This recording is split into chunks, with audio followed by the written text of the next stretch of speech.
Hello అండి, అందరికీ నమస్కారం. శ్రావణి వంటిల్లుకి స్వాగతం. ఈరోజు వీడియోలో సమ్మర్ సీజన్లో దొరికే పచ్చి మామిడికాయలతో పులిహోర ఎలా ప్రిపేర్ చేసుకోవాలో చూద్దాం. చాలా సింపుల్గా అయిపోతుందండి, చాలా టేస్టీగా కూడా ఉంటుంది. సో మరి ఈ పులిహోర కోసం వీడియోని చూసేయండి.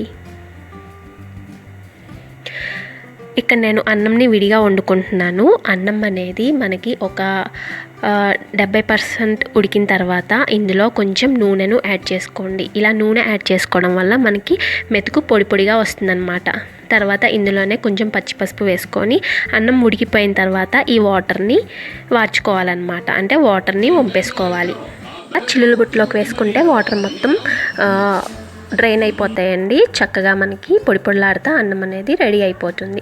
అది చల్లారబెట్టుకుందాము. ఇప్పుడు పొయ్యి మీద ఒక పాన్ పెట్టుకొని అందులో ఆయిల్ యాడ్ చేసుకొని కొన్ని వేరుశనగ పప్పులు యాడ్ చేసుకోండి. అలాగే పచ్చిశనగపప్పు కూడా వేసుకొని ఈ రెండింటిని బాగా వేయించుకోవాలి. హై ఫ్లేమ్ పెట్టి వేయించుకోవద్దు, మనకి పల్లీలు అనేవి మాడిపోతాయి, కరకరలాడవు.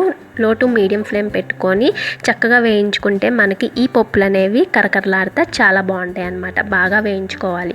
ఇప్పుడు ఇందులో కొంచెం జీలకర్ర అలాగే కొన్ని ఆవాలు కూడా వేసుకొని కాసేపు వేయించుకోండి.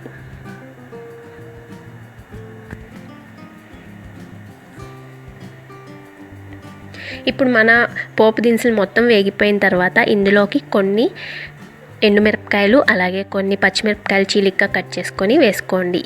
పచ్చిమిరపకాయలు కూడా వేగిన తర్వాత కొంచెం ఉప్పు వేసుకోండి. ఇలా ఉప్పు వేసుకోవడం వల్ల మనకి పచ్చిమిరపకాయలు అనేవి తినేటప్పుడు చాలా టేస్టీగా ఉంటాయి అన్నమాట. కారంగా ఉప్పుగా ఉంటాయి, బాగుంటాయి తినేటప్పుడు. సో వేసుకున్న తర్వాత మరొక నిమిషం వేయించుకొని ఇందులోకి తురిమి పెట్టుకున్న పచ్చి మామిడికాయ తురిమిని వేసుకోండి. 2 కప్పుల బియ్యానికి మనకి మామిడికాయ పుల్లగా ఉంటే కనుక 1/2 కప్పు అనేది సరిపోతుంది, లేదా 1 కప్పు వరకు పడుతుందండి. బాగా పులుపు ఇష్టపడే వాళ్ళకి కప్పు సరిపోతుంది. కొంచెం తక్కువ తినే వాళ్ళకి చూసి యాడ్ చేసుకోండి. వేసుకున్న తర్వాత ఒక 2 నిమిషాలు వేయించుకోండి. మనకి ఈ తురుము కొంచెం వేగితే సరిపోతుందండి, పచ్చివాసన పోతే సరిపోతుంది. ఇలా వేయించుకున్న తర్వాత ఇందులోకి రుచికి సరిపడా ఉప్పుని యాడ్ చేసుకోండి. ఇందాక మనం పచ్చిమిరపకాయల కోసం కొంచెం ఉప్పుని యాడ్ చేసుకున్నాం. ఇప్పుడు అన్నానికి తగ్గట్టు ఉప్పుని యాడ్ చేసుకొని కరివేపాకు రెబ్బలు కూడా వేసుకోండి. పులిహోరలోకి మంచి టేస్ట్ ఇస్తుంది. ఇందులోకి వార్చి పెట్టుకున్న అన్నాన్ని కూడా వేసుకొని